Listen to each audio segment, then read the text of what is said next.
and are also alive. And so I'll try to keep an eye out for Jeff Smith, who's joining us, and/or Bob Dunn, perhaps, and we shall get started. Hey, let's introduce ourselves. I see some familiar faces on here, and a lot of people are going to be. We have a lot of people signed up for this, but I think a lot of them are planning on getting the replay, so that is all fine too. But for those who don't know, I am Stephen Oliver. I have, let's see, I don't know how long a bio, since I think most people on here will know who we are, but I started running martial arts schools in 1974. I hate to age myself at that level, as a remote branch of the Junri Institute in Tulsa, Oklahoma. Ended up moving to Washington, D.C. and working directly with the Junri Institute, which at the time was the number one organization, as far as I know, in the world, a multi-million-dollar martial arts organization, where few or far between. Back then, they were running a multi-million-dollar. At the time I was there, 9 locations. They ended up at 13 locations, I believe. Maybe I have my timeline wrong. But then I moved to Denver in 1983 and opened 5 schools in 18 months, 6 schools in 30 months, and was running my own multi-million-dollar organization by the time I was 25. What do we do? Ask me. I think we did the inflation adjusted on those numbers, and it turned out to be the equivalent of 4.5 million in today's terms, something like that. But we've been at the very high end, elite coaching and consulting with martial arts schools now since, well, what I wrote the first book on internet marketing 23 years ago, and we've stayed leading edge on that. You're on the bleeding edge of what's working online, websites, Google, et cetera. We're on the bleeding edge of what's working on social media or not working on social media, as well as working with, we went through the list recently. We bought a list of schools that were over 500,000 and over 1 million. And I literally found 80% of the list were our clients that were on the list of over 1 million. So, but that doesn't mean, I mean, we have a lot of schools that we start working with when they're 12, 15,000 a month. We're even debating some strategies for schools that are a little smaller than that to help get them up and running. But our sweet spot seems to be take a school that's 18 to 27,000 a month, get their net to be what their gross is. And then next step is get them over 500,000 revenue. Next step is get them, moving towards or at. There's Bob. Having some technical difficulties there, Bob. Having technical difficulties. My computer's giving me a little bit of a hiccup this morning. So, anyways, I'm on the phone. And Bob is wearing his quote unquote lucky shirt. Greg, I don't know if you know the story about his lucky shirt, but he was wearing that shirt when he closed like 4 deals in a row. And then he said, "Oh, that's my lucky shirt." And he mailed me the lucky shirt, and then all 4 of the deals fell apart. And I decided it was the unlucky shirt and refused to wear it after that sequence of events. And if either of you guys see Jeff Smith pop in, let me know. I had as you might expect, Master Moody. And by the way, I've got to talk to you about scheduling for our second of 3 meetings today. I'm going to be gone after the first hour, if that works for your schedule. And yes, Master Smith is going to be over in, I think he's in San Jose meeting with Joe Corley, and he are meeting with Scott Coker today, who's an old friend of ours. He's one of the top fight promoters, organization people in the world. So quite a good guy. But our relationship with Scott Coker, as an aside, goes back to he was the original member of the West Coast demo team with Ernie Reyes. So I've known Scott since 1980, probably many years ago. But here was my priority for us to start outline wise, and it's no surprise here for you, Master Moody. Make sure I get the right one. I think this is the right one. Does that say priority order implementation for kickoff 2023? Yes, it does, sir. It's not the local Chinese menu or some other irrelevant or embarrassing thing. What was the worst one? I had like basically naked models on my background, and that ended up being what we shared to everybody. It was not the right screen. But we don't have to recap that. But this was my outline for today, and frankly for the month. If what we've been working on with very high level schools, but this is really more oriented towards our new ones than it is towards our more established ones. Other than, I guess, point one. On point one, what you will find is the bigger you get, the more you're dependent upon staff quality, staff training, the ability to supervise. To quote Zig Ziglar from years ago, if you don't inspect what you expect, you have to inspect what you expect. That's the way you get respect. So on the bigger schools, probably our primary focus for the new year was in reviewing their numbers. This is now point number 4 down here, reviewing their numbers for 2022. And by the way, some big records got hit in 2022. And Mass Moody and Mr. Dunn, it might be fair to say that our members fall kind of into 2 categories. We have schools that we were working with pre-pandemic, that during the pandemic, in almost all cases, I won't say 100%, that would be an untrue statement, but in almost all cases, what would you say, 75, 80%, they either held steady or were up as much as a third.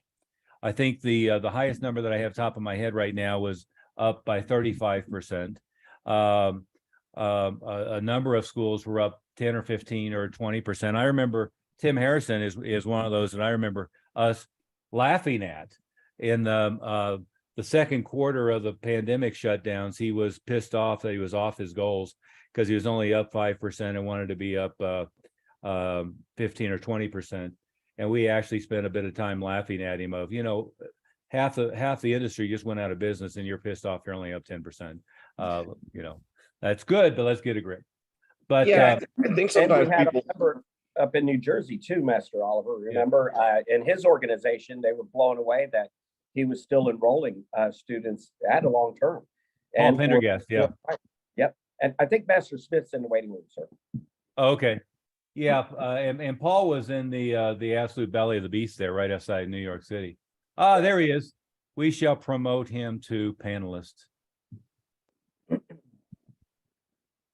Yeah, and I think sometimes when people hear those kind of numbers and hear those results, they when there's some skepticism of it, we don't have it's nice when we have some of our guys in here, they can listen to us, but you can hear all the testimonials and hear all the stories that on our website, and you can hear what's happening.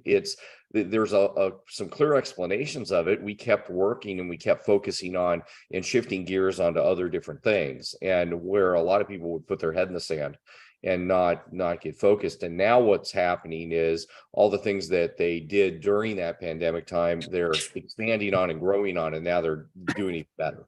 Yeah. There he is, Master Smith. And by the way, Master Smith, when I texted you, said I will promote you, I didn't mean to 11th degree black belt. Thank you. Thank you. That might get to be a little in that McDojo silly range. Let me adjust my lighting back here. Yeah, go right ahead. But where I was going with that sentence, we'll catch up, Master Smith, is of our clients, and I was going through our priority implementation outline here. I'll put it back on the screen in a second. But I was saying of our clients, they broadly fit into 2 categories: people we were working with pre-pandemic that we're working with during the pandemic, and those that we had to kind of rescue post-pandemic or after the pandemic had already had a big impact on them. And the ones that we were already had in our fold pre-pandemic, in almost all cases, again, it's not 100%, but in almost all cases. And by the way, we're not perfect. We had 4 or 5 guys who absolutely freaked out the minute that, they gave the press conference and the lockdown and so forth, and completely freaked out and put themselves to the brink of being out of business, or put themselves into harm's way in a number of different ways. So, a lot of the survival instinct on this was to knuckle under and figure out where the light was, not to panic, which is the reason people have us in their corner. But the second thing I was going to say is those that we started to work with post, the shutdowns, or and some of them as quickly as 90 days into it. In almost all cases, and I think that the answer is in all cases, there may be one exception. They're back to pre-pandemic levels, and in many cases are hitting new records relative to pre-pandemic, not to since 2020. And I guess I can only think of one multi-location owner that has one location that isn't back to new records from relative to their pre-pandemic numbers. But then he has the other schools are on new records. Anything to add to that, Master Smith, before I go back to my screen share, or while I'm figuring out how to do that? I think the main thing that was going on during the pandemic that everybody did is they kept trying to do the same thing that they were doing pre-pandemic. And that's where our members with our group, with your insight and strategy, we changed 180 degrees. Our whole marketing systems that were in place didn't work in the pandemic. Of course, the way we used to teach the classes where they were fairly crowded didn't work because we had to social distance and some schools were locked out. So there were so many things that had to be changed. And there's a lot of schools that never figured that out. And that's why they went out of business or went down 50%. We did business as usual. We did as far as the intros and the enrollments. A lot of people weren't enrolling people. They weren't marketing. We turned the marketing faucet up, but we were marketing in different ponds and different marketing concepts during the pandemic. A lot more internet stuff and other exceptions that we had to make, and that drove traffic in. But when they couldn't come into the school, so your insight into doing, because we were used to doing these kind of Zoom meetings, they all just continued on teaching the intro in a Zoom meeting, teaching the regular classes in a Zoom meeting. We even did renewals, upgrades to online. Yeah. And we trained in the parking lot of the school, just like restaurants went out on their sidewalks. We went out in our parking lots. We went down to the park down the street from the school and trained. So there was a lot of adjustments, and that's the main thing that's helpful. Things don't always go as according to plan. And when you're out there all by yourself and you don't have anybody to help you, when things go bad, you don't know what to do. And that's why having a team, like Master Oliver and Master Moody and Bob Dunn and our whole group of members, we share information and help each other. And, and we always say just between Master Moody and Master Oliver and myself, we have almost 150 years of martial arts knowledge. And I will admit that most of that falls on my plate with the years. We'll give you a lot of the age part, sir. But that's what you got to do, and that's why Master Oliver put together this priority implementation, because a lot of people don't know what to do for the new year. Now they're real confused because now what they were doing during the pandemic doesn't work. They got to change again, and things are. They say things are getting back to normal, but they're not, because there's a new normal. And there's so many things that you have to do differently. And you have to be able to have a group of people that share the information, because what happens with one school, they might take 3 or 4 months to figure out something doesn't work. And then they've got to regroup and try something else. And they don't even know if that's going to work. With our group, these systems are proven because we have almost 100 schools that are trying all of this stuff and doing it, and we get instant results and know exactly what's working. And so, it's always better as a team effort and having a group of peers that you can share your problems and your successes with, because we start duplicating and we start copying what somebody else is doing that's working. And it Yeah. makes it real easy to learn when all you have to do is just follow their lead rather than being out there all on your own. Yeah, absolutely. And the concept I think that you're talking about, Master Smith, well, I know you're talking about is I've heard it described as accelerated testing in the more marketing circles, but the fact that we have such a big group of very, very highly successful top 1% schools means that we know what's going out there in the market every week, what's working, what's not working. And I don't want to dwell on the pandemic in any way, shape, or form. I'd prefer it to be in the rear view mirror permanently. But it was proof of, and Matt Smith, we went through year in reviews with our members, and you were laughing uproariously about the proof of concept on the what I keep beating the drum on is the Parthenon, kind of like that's the facade of Wall Street there, but multiple pillars.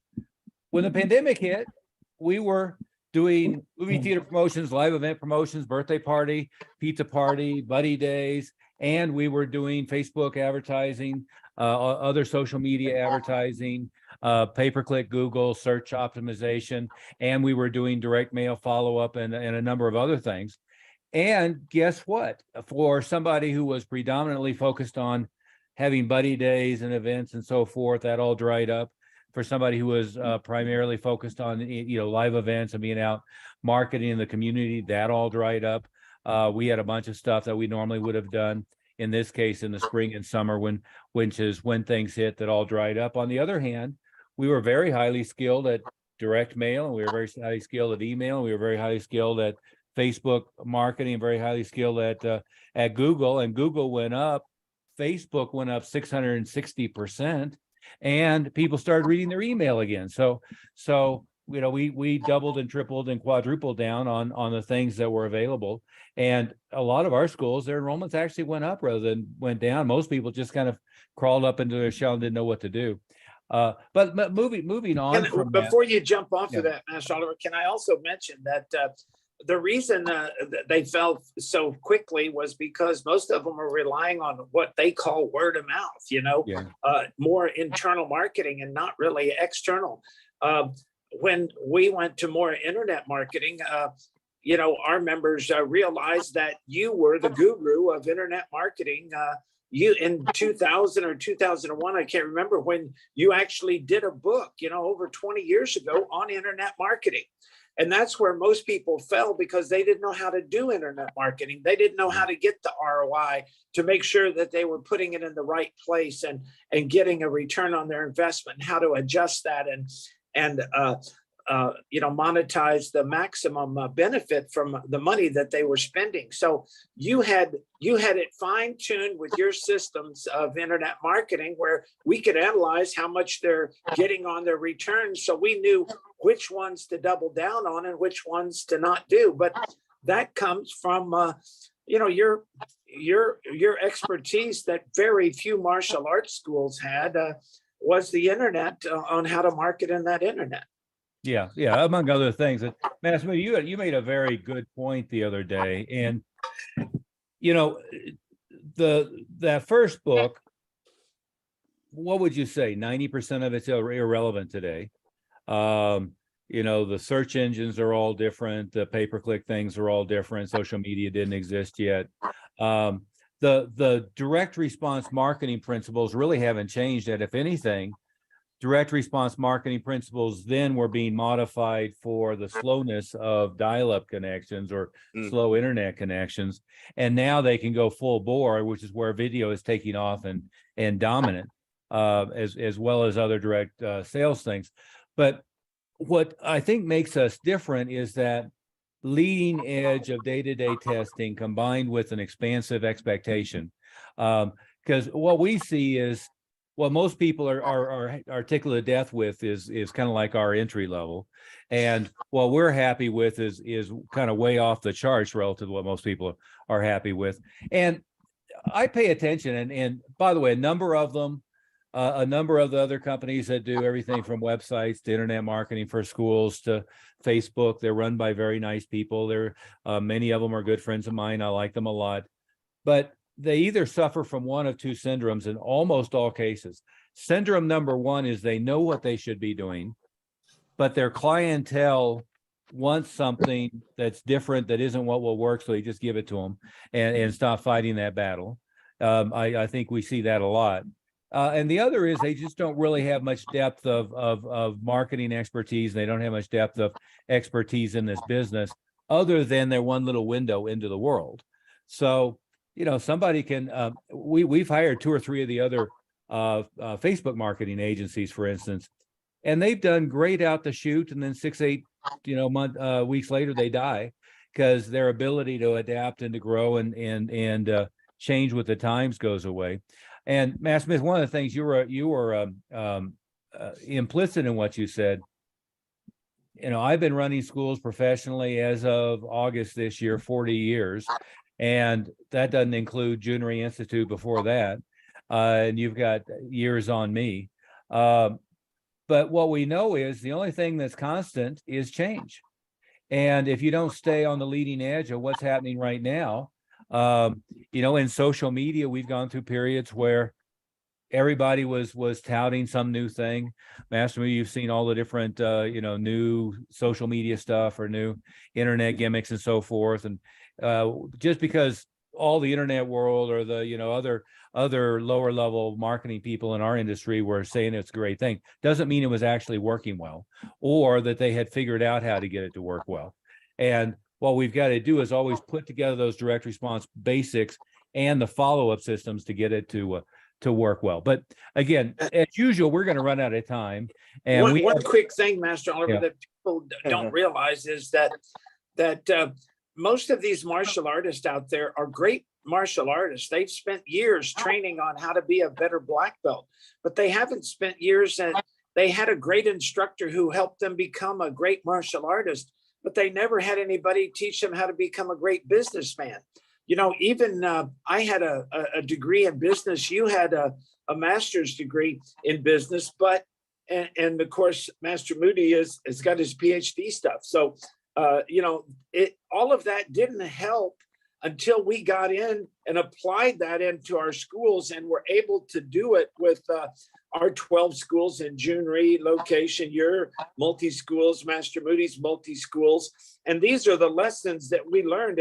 And believe me, we made some big mistakes that we learned from. So that's why with our members, we're able to help them not make some of the same mistakes we made, because we had to learn the hard way. And it took us many more years to learn these lessons of things that happen, and how we have so many $1 million schools now. How do we actually have schools that are making over $100,000 a month? People, when I tell them those things, they're very skeptical. You really sometimes just have to hear it and hear how they're doing it. And then you get a feel and understanding of how it's possible. Yeah, absolutely. Absolutely. And it's just a dramatic difference. But most of it is thinking of, and again, I think you said earlier, Master Moody, in almost all cases, when we talk about these numbers, people think we're lying. It's pretty funny. And I've made the mistake of following through and looking at some of the other, I've been not too charitable in calling it the bozo explosion of, gurus and consultants and so forth. And every now and then I come across them talking about me or us or one thing or another. And, I heard one say, oh yeah, those are unicorns. There's no such thing as $1 million a year martial arts school. That's a lie. It's impossible. We've got the stats, we've got the numbers. We can pull a lot of that stuff up here if we want to today, if we get around to it, I post a lot of it online too. Everybody can go to our Facebook page and see it. Or just get Bob, Bob, why don't they give you a call and we can give them all the stuff they want to know. I'm going to share some tools for everybody. One of the things I was going to share is this sheet, this priority order implementation. I imagine I left it up long enough for most people to get a screenshot or whatever. But this is, what do we call this one? A quick marketing checklist. And it's what the Parthenon is, all the different steps to ensure that you have a consistent flow of new students, regardless of the environment. So our schools that were implementing this pre-pandemic ended up during the pandemic rather than down during the pandemic. Schools who are implementing this are they're I guess I would be right in saying that I was getting ready to misstate, but they had a record start to 2023 already, as far as the enrollment flow, because that's our focus. And they had a record finish to 2022 with almost all, not all, to be fair, but almost all having record cash numbers in November, December. Their best cash month of the year, November, December, and their best enrollment for last year. Another thing I'll share is a report I did with the kind of funny title of Sure Ways to Shoot Yourself in the Foot and Derail Progress.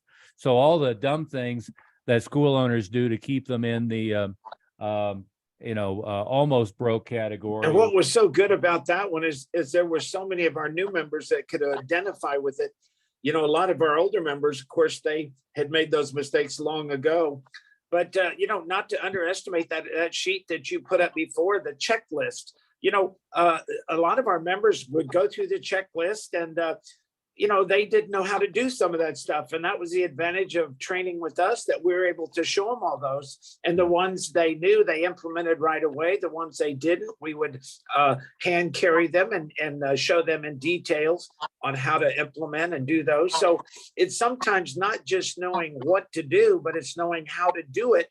And that's where our group is so helpful. Yeah. But anyway, let's get back to our priority order implementation. Basically, there's 4 points, and we've already been talking a little bit about point 3. And again, I can go back to sharing the screen on some of this stuff if it's helpful.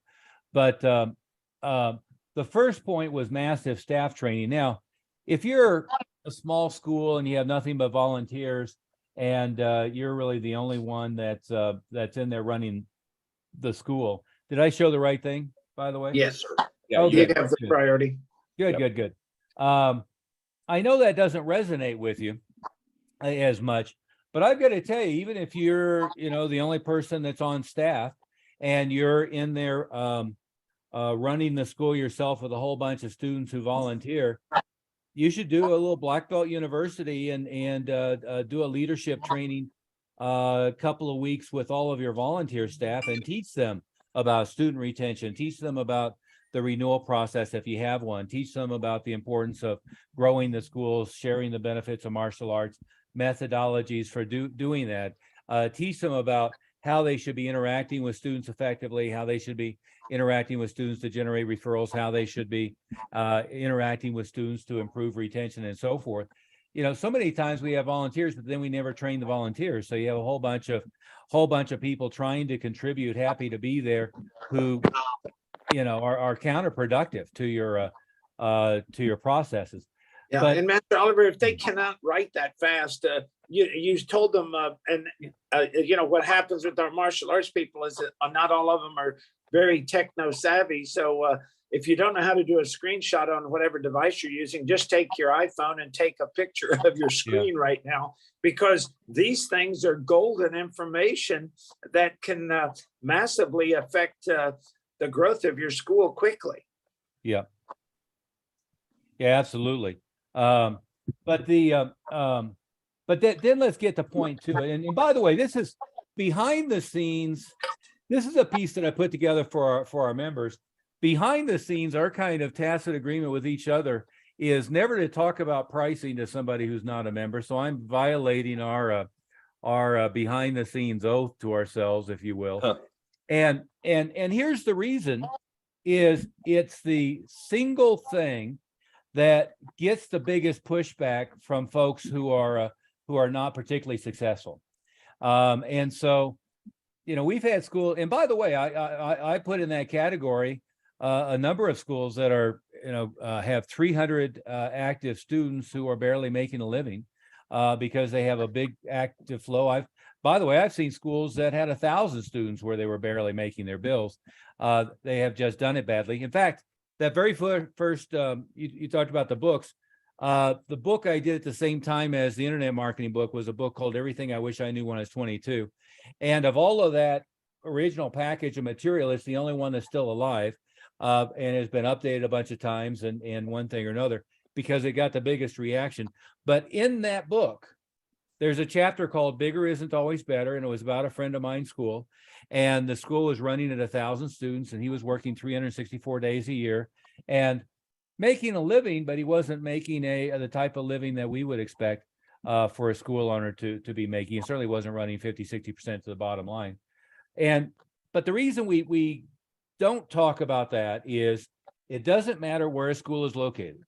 I have personal conversations with members and non-members alike, school owners that are, one was in the financial district of Manhattan, down the street from, the Freedom Tower now, right in the heart of the residential in the financial district.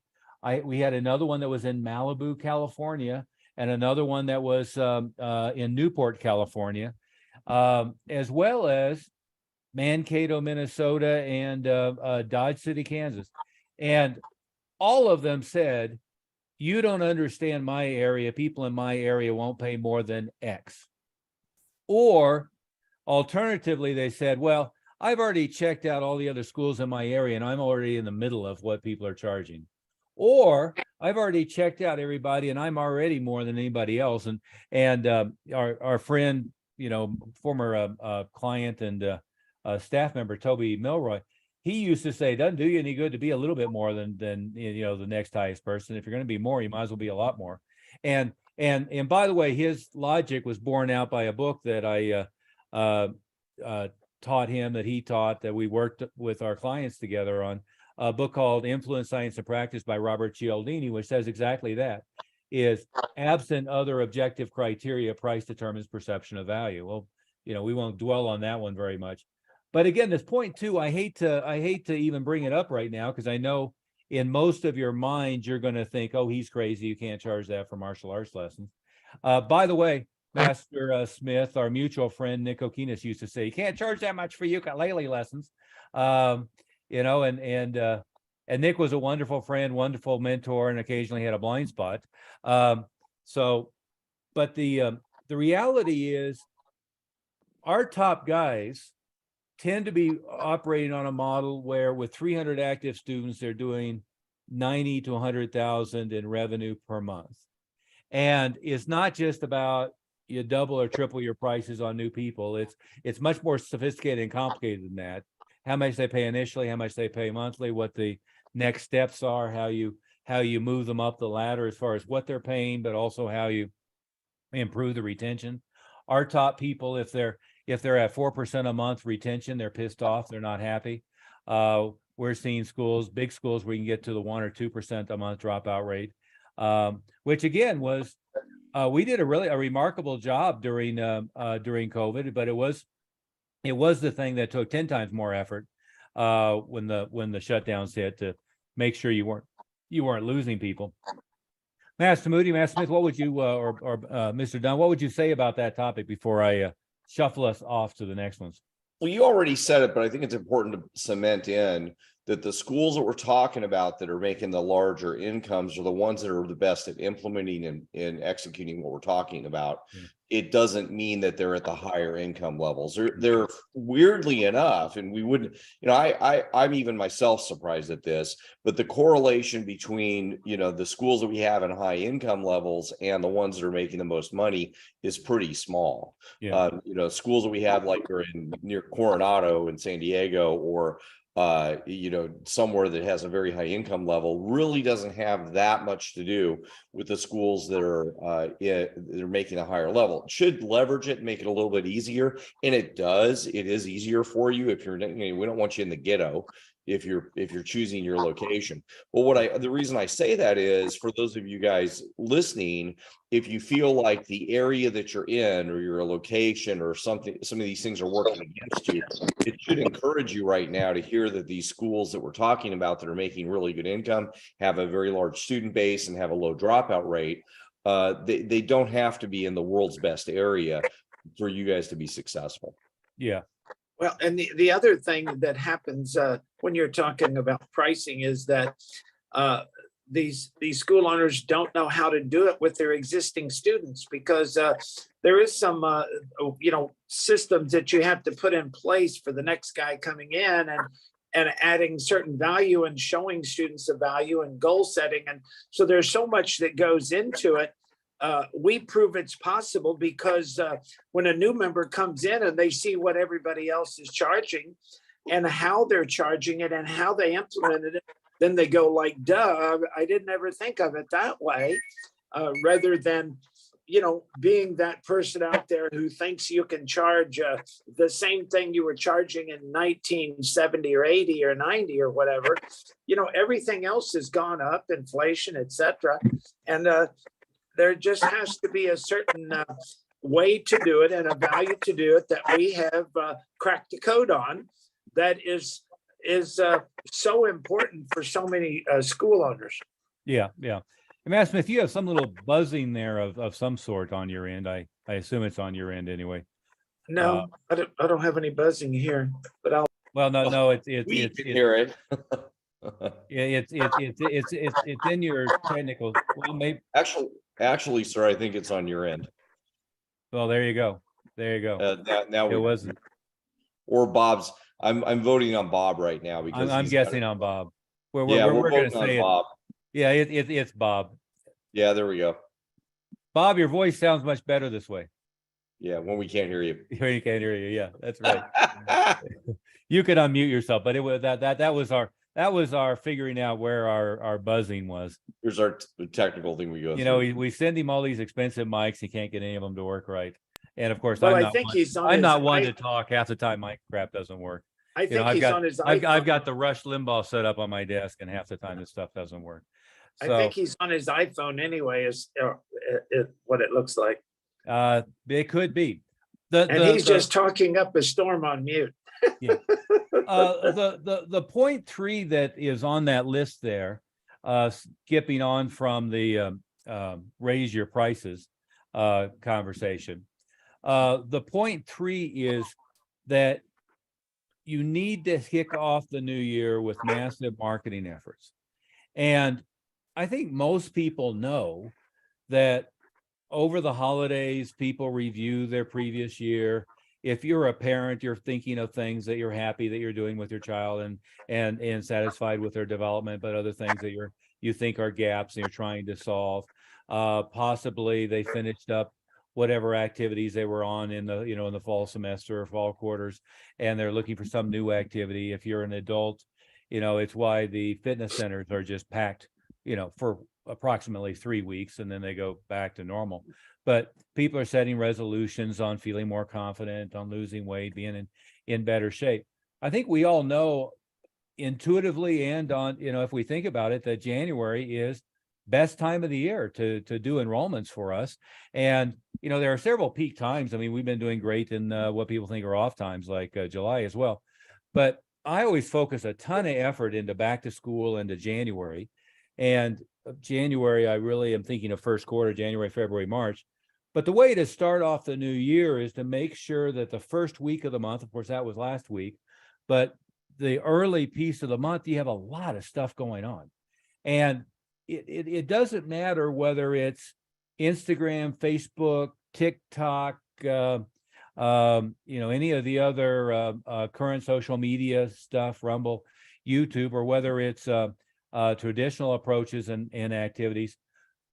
You should start the new year with lots of internal things that get the students back in the habit of attending class, because they can get out of the habit and just never come back. You should start the year with a lot of internal referral events, and by that I mean buddy nights and self-defense days, and as well as birthday parties or pizza parties. You should have a flurry of activity going on as early in January as you can get it kicked off and promoted well. But also, is what was on my list there was double and or triple and or quadruple down on your pay-per-click budget, double, triple, quadruple down on your media budgets online, for instance, Facebook, Instagram, etc. Double, if not triple down, quadruple down. And if you haven't done it before, do a bunch of direct mail. And that's a topic in of itself. With our high level members, we spent Master Moody on Tuesday about an hour on that topic. But what you want to do is, I always took basically the equivalent of 3 months marketing budget and put it into January. And a lot of it I stacked up in the first 2 weeks. Now, the reason for that was to kick off the year strong, to create a big flow of enrollments, because otherwise what happens is you sit around and you do kind of the normal stuff you do. Week number 1 is slow. Week number 2 is a little bit okay. Week number 3 is pretty good. Week number 4 is really good. And by the time you're done, you had a really strong week or two and you really mediocre month. It should be the opposite of that. This should be like the best month of the year for enrollments. And the first quarter, I believe, should always be your best quarter of the year. Not that you can't do a lot of other stuff. Master Smith, we've seen several of our clients, even those who are relatively new, who are struggling with their enrollment flow, using our famous pet term of drinking from a fire hose recently. Do you have a couple of those examples on the tip of your tongue? No, I'm not sure. Say that one again for me. We've Some had examples. a number of our members just this week recapping our pet term of drinking from a fire hose, having just a tremendous start to the year. Well, especially some of our new members, our existing members don't have that problem because we taught them how to do it. And anytime a new member comes in and he hears us say that, he has no idea what it means. And what happens is when sometimes somebody thinks that they're doing the intro enrollment process correctly because they have a pretty good closing rate, because all the people that they're getting, the new people that they're getting are referrals, or they're calling them. But when you go out and you do massive marketing, you're getting a lot of traffic, and it takes a higher fine-tuned level of process of going through the intro and enrollment and how to schedule them, because they're used to doing a few intros a month. Well, during our drinking from the fire hose, when we implement all this marketing stuff, these guys will be getting 100 intros in 1 month, or 50 or 60 intros in 1 month is very common. And when they're only used to doing 20 or 30 over the whole month, that's only 1 or 2 a day. But when you're having 10 or 15 in a day, sometimes, and of course, it's all your scheduling and how to do them. But it does take a completely new style of training to handle that kind of traffic. But as we tell our members, that's happy problems. And that's what we want to have, is those kind of happy problems. Yeah, exactly. Well, there's drinking from a fire hose. I thought I'd share that. But that gives a good Yeah. visual. But Yeah, that's how yeah. they feel when they see that picture. They all say the same thing. Yeah, Wow, exactly, That's exactly. Exactly. And I've collected a couple of those over the year. I forget, I think it was Master Wright who coined that term for us first. Not that he coined the term, but he used that to describe. In his case, I remember it was he had more intros in 1 month than he had in the previous 12 months. And again, that's what you're describing, Master Smith, is our process with new people is we look at their program structure and their pricing. Then we look at their intro to enrollment conversions. That comes back to knowing their numbers, and fix that. And almost all the small schools we talk about say, "Oh, I'm great. Everybody I talk to signs up." But the fact is, if you're enrolling 4, 5, 6 people a month, they should be, they're practically having to beg to get to. On the other hand, if you start generating 15, 20 new prospects a week, it becomes a little bit more difficult to keep those closing ratios tight. Master Meady, what would you add to that? Yeah, and that is almost always what we see. I'm really good. The other thing we see in terms of retention, I'm really good at keeping all my students. Nobody ever quits. But then when we look at the real numbers, it's really clear that that's not the case. And so there's some delusions that we help with. And I'm sorry, guys, that are listening to this, that we're going to kind of, part of our job is to help you see really clear what's happening in your school. And that if you do think you're really good at enrolling people, when we break it down, a lot of times that's not the case. Yeah, there's yet another drinking from a fire hose, or I guess this one might be directly from the hydrant. That's the next step up.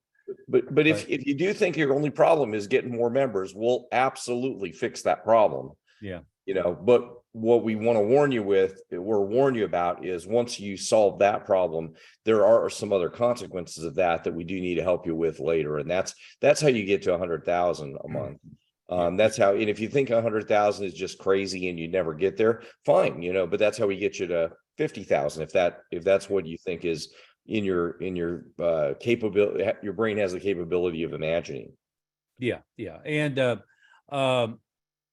you know, to divert onto that topic for half a second, Master Moody, you know, back when I've done all these regional seminars, and then Master Moody's done some regionally, you've done a bunch of those things, including with all the you know, the big ATA events and so forth, is if you ask an assembly of mostly broke martial arts school owners, or those who think they're making a decent living, who have no concept of what, you know, of what's possible. And if you poll them on how well they teach their students, how well their students like them, what their retention level is, 100% in most cases will say, oh, all of my students love me. Nobody ever drops out. If I just had more of them, I'd be tickled to death. And, you know, there's a cognitive behavioral therapy, cognitive distortion for this. It's not coming to me on the top. I've got a bunch of Post-it notes on my cheat sheet on the cognitive distortions poster on my wall here, Master Moody. And so I'm not pulling the term of what that is immediately, but it's a cognitive distortion. What it is they're only talking to people who are in their face that love them, and they're not paying attention to how many people are dissipating. And if you look at those same schools, what we will find is they started the year with 200 students, they enrolled 200 students, and they ended the year with 200 students. And so statistically, they're turning over their entire school every year. And in fact, what's happening is they're producing some very loyal and excited brown and black belts, a fairly small trickle of them. And almost everybody is dropping out somewhere between white belt and green belt. And, you know, I got to the point where I was asking people on the little seminar thing, and I was using the example first of Harvard's graduation rate, and, you know, different Ivy Leagues. And I figured out one I was academically interested in that their eyes were glossing over. And then I shifted it to saying, who in here thinks you have a better graduation rate than the worst public school system in North America? And at the time, the worst public, and they, by the way, they've made some improvements since, but the worst one in the country at the time was the Detroit public school system. And they had, I believe at the time, a 35 or 40% graduation rate from high school.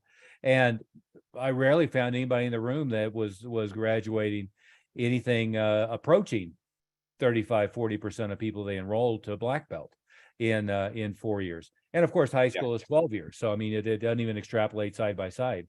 And so everybody thinks their retention rate is great, but it is a distortion. It's wrong.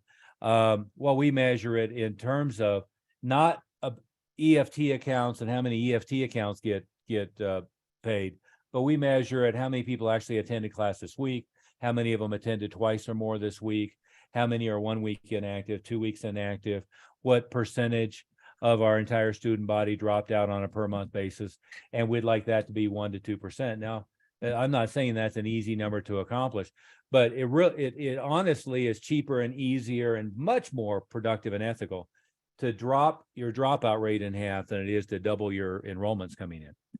You said something important there, sir, is about the ethics of it. I mean, in everything we're talking about, a lot of times there's this idea when we're talking about money and enrollment in the, you know, $100,000 a month school that there's a trade-off of ethics or a trade-off of student quality and value. But what it actually is the opposite. And if we have a really low dropout rate, that's one of the major factors in getting to a school that makes $50,000 a month or $60,000 a month or $100,000 a month. And so there's an absolute connection, not a disconnection, in schools that have very high quality students, very high quality student value, very high quality martial artists. in the end. So all of the things we're talking about are absolutely congruent with that. But what do we end up getting asked first? How do I get more students? How do we get more students? How do I not be broke anymore? How do I not be broke anymore? That's what we get asked. So that's the questions we address. And so in some ways, I think the reputation that we might have, it might be that we solve those problems. But really, if you're going to fix your school and make your school work really well, all of these things go together. They're not separate. So it's just important to mention that. Oh, yeah, yeah. And what in completely congruent with what you just said, if I were running a school with 80 students, my objective would be is to add 100 people in 6 to 8 weeks and not lose any of the current 80, right? And the thing that, and again, this is again one of those things where people think I'm exaggerating, lying, or just think it's impossible. But the term, I freely admit I butchered a quote from a famous marketing gentleman by the name of Gary Halbert. And he called it Operation Money Suck, but I've rephrased it in the term of there's no problem in a martial arts school that you can't fix by adding 100 net new students to the school. Now, the key there is net. You can add 100 students in 6 months and lose 100 students in 6 months, and you're still in the same hamster wheel that you started on. But if I were, anytime I did turnarounds, and my role for my organization was mostly to hire, develop, and train staff, and develop and oversee systems.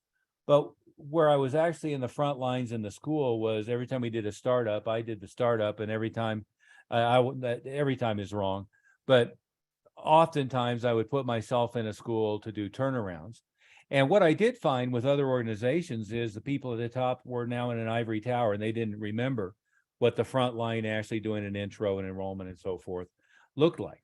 But what I would find is I would jump in and put 100 students in that school. And in a startup, my mission was 100 in the first month and 200 in the first 90 days.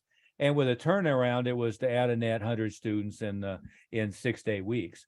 And in one case, I stayed there longer than I had expected and ended up doing 480 students in 9 months. And that's an anomaly because that wasn't normally my target. My target was to get the school to 300, get it humming like a top, and then turn it over to somebody else who's going to be able to keep it more or less at that point. But it is easier to add 100 students in 6 weeks than it is to add 100 students in 12 months. And that's the part that I think people assume I'm exaggerating, think that I'm lying to them, or just don't understand why that would be. Part of the reason why it is your attrition doesn't catch up to you. And the other is it's much easier to get out there and take massive action and have 30 things going on all at the same time than it is to, wake up every morning and think of what do I do this week and have a trickle of things. What would you add to that, Master Mooney? Yeah, no, it's exactly right. It's to have everything planned and have an expectation that we're going to get 20 members, have a plan to do that. And that's what we help you with. You got to have a starting point. And I think for a lot of people, they get to us and they've never gotten this type of lead flow. They've never had this type of enrollment process, just out of the ordinary form. Why is it out of the ordinary? Well, because they learn to be a martial artist, they learn to be a black belt, they learn to be an instructor. Somebody told them it was a good idea to open a school, and they followed the same rules that their instructor did before. Yeah. So it makes perfect sense. Well, and that, what you were talking about, Master Oliver, with the net enrollment, that's a big plus, because most schools never even calculate that. They have no idea what that is and why it's important. But we know schools that say, oh, I have pretty good enrollments. I have 15 or 20 enrollments a month, and then they think they're doing well. But we ask them if they have how's their retention, and they go, oh yeah, our classes are full. But when they actually track it with the numbers, and they actually put by tracking attendance on a daily basis for a monthly basis, and then you see how many you start the month with and how many you end the month with, and they realize that the number stays the same. And that's why January of 22, some schools have had 200 and something students. And then January of 23, they have 200 and something students, and they lost 200 students or 250 or 150, whatever they got. So that whole process of learning how to keep stats will tell you the actual numbers, not just what you say your guesstimate is. And that's what most school owners do. They don't keep good statistics, so they have no idea how many leads they get out of those, how many make an appointment, and how many do an intro, enroll, et cetera, and how many drop out. So you have to track that stuff, and those numbers don't lie. Yeah, yeah. Well, and that was our fourth point, and I want to wrap us up on time for a change. But I want to remind everybody, we've got several free gifts for everybody who is on the meeting. We're also happy to gift you my books. The new one, by the way, is let's hope that it doesn't have the same labor pains as the one we put out in the in the fall. But I'm finishing up the final touches on a new book. It's about 350 pages. It's very substantive and frankly even a little academic, but it's Extraordinary Marketing for Martial Arts Schools, and also just coincidentally doing probably co-authoring a book with a gentleman by the name of Marty Ford, who works with music schools on something that's appropriate for music, dance, yoga, et cetera, et cetera, et cetera. But I wanted to gift everybody on the meeting this, which is to me about as comprehensive a marketing checklist as you can possibly create. And this other sheet, the Shoot Yourself in the Foot report, that's a 9 or 10 page report, pretty comprehensive. And then also that priority order implementation, although the added value, because it's been on screen quite a bit. Hopefully you got a screenshot of it anyway. The last thing, and Bob, your phone number again is 720-256-0208. Correct. Say that again slowly. 720-256-0208. Yeah. And by the way, we welcome questions. Usually we try to make this fully interactive. I think we even have the chat function non-functional today. Is that right? Yeah, it's non-functional. Wasn't intentional for this meeting. We just, when we do our member meetings, we want them to just jump in and not raise their hand on screen. You'll find that this funny, Master Moody, on that meeting I was on with Dave D, is they were using the chat function and the raise your hand deal and all the stuff, and they were saying raise your hand, and I'm going, I'm doing an Adam, Nobody knows what that means but us. Yeah, I introduced Dave to Zoom. He had never used it before, only did teleconferences before. And he's teasing me. I'm like, look, we just shut all that stuff down for our members. If they don't have the balls to jump in, we don't want them to, to be hitting the little button there. But anyway, that's an aside. Bob, your number slowly was 720-256-0208. Yes, sir. And our last point to wrap up here real quick was to know your numbers. And Matt Smith, you've had that implicit in everything you said and explicit in everything you said. And we've talked about it from a standpoint of retention. If you don't know who is there and not there in your Tuesday at 6 o'clock class, and know who's supposed to be there, who's not there, and if you don't know for each student that they need 16 lessons for their next belt and they're at 12 and therefore they're ahead 3 or they're behind 4, if you don't know down to that level of minutia, you're not on top of your student body. But we also want to know by Wednesday who's missed a class this week and be on top of it. And I don't mean an automated system that sends them a canned email. That's both not personal and not at all accepted with any level of personalization. Everybody knows that's canned. But on the numbers, we want to be looking at, if we start on the front end, every different way, all those points of the Parthenon. How many unique visitors came to your website? How many people then filled in the form? So what your conversion rate is from visitor or unique visitor to conversion? How many of those went from filling out a form to you contacting them, or they contacting you? How many of them went on to make an appointment? How many of them showed up for an introductory class? How many of them enrolled?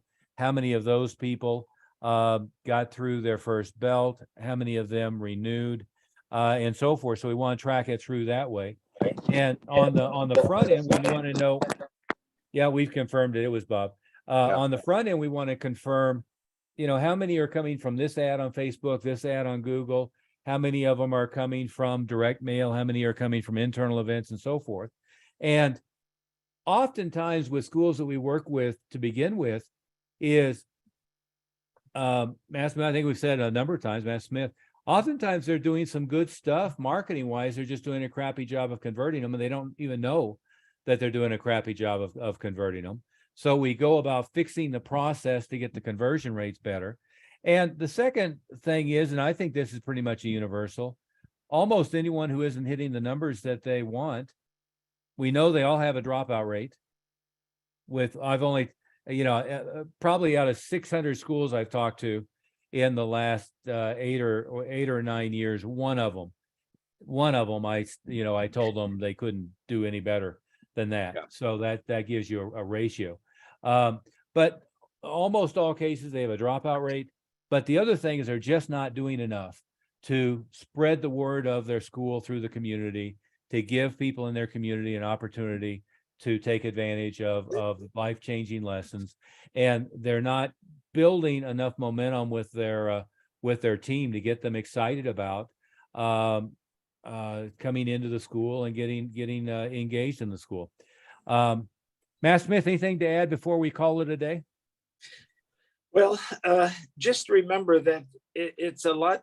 There's a lot of people that work their business. They're working on their business and in their business, but unless you learn the business systems that go with it, a lot of people think they can do business and learn that on their own. That's like, we tell them it's like trying to get a black belt on your own. You can't do it from studying books and reading and going to a seminar or attending this or getting a video. If you want to be a black belt, you got to have an instructor who's going to teach you on a weekly basis. And that's the advantage of our group, is that with Zoom, it's allowed us to train our guys on a weekly basis. And we even divide it just like you do the schools. You have a beginner group that are working on the beginner stuff, and you have an intermediate group or an advanced group that are working on the more advanced stuff. And even throwing everybody in the same room and trying to teach them the same thing is hard to do. So we have really fine-tuned the systems to help them become a black belt in business. And that's why we have such a good success rate with so many schools doubling, tripling, quadrupling, becoming $1 million or $100,000 a month schools. And don't miss this opportunity. We got a lot of schools that we make contact with that say, well, I've been running a school for 30 or 40 years and their gross has never gotten above. And a lot of them, it reminds me of, it was almost a tear from one of our members who said that this was the first Christmas he was able to really enjoy and spend money on his family because, and he'd only been with us a few months, and he had made enough money and paid all his bills and had money to spend for Christmas, and was really thanking us. And that was somebody who'd only been with us a couple months. So yeah, I had misattributed. I had made the comment before they'd been with us for 3 months. It turned out it was 5 weeks. Yeah, it was amazing, and it was very heartwarming. Yeah, and just so everybody's listening knows, what we have been in certainly in the recent past is the high end for the top performing schools. And generally what it is we have 3 tiers of schools coming in to work with us initially. We have schools that are over $1 million a year. Now, frankly, coming in the front door, the ones over $1 million tend to be multi-unit locations. From our client base, I don't know what it is now, 12 or 15. We have a number of single schools that are grossing 100, 110, 120, 130, 140 thousand a month, running 50 to 70% to the bottom line net. So running $500,000, 600, 650, 700 net. Of those schools, but what I was going to say is the second tier are schools that are $500,000 to $1 million when we start to work with them. And then we have the third tier is more or less 200 to $250,000. It's a little fuzzy there, but let's say $250,000 a year to $500,000 a year. And our mission is within the first 6 months, worst case, 12 months, to push them over $500,000, because that's really where we start at the highest level. One of our considerations, and we will in all likelihood pull the trigger on this in the next 90 days, is to create a bottom tier where we are going to accept some schools that are under $250,000 only if they can commit to us that they're willing to jump in and go for massive growth and to move to those next levels. Because really where we want to have a mastermind team of top performing schools, all of which are at a minimum of $500,000. So if you have a school that's 80 students, under 10,000, in the past, we would have said, well, here's a couple tools, go learn about that stuff. And when you get to 15, 20, 25,000 a month, give us a call. If you want to be considered for that, what are we going to call that, Mr. Dunn? I keep trying to promote you there, Bob. Our apprentice we program. If you want to be considered at apprentice level, we're only going to take a few people in at that level. And Master Moody, as you've pointed out many times, we don't want a ton of clients. I mean, there certainly are people out there that, anybody who can fog a mirror and whose credit card will clear, they'll take. We're very selective on who we take.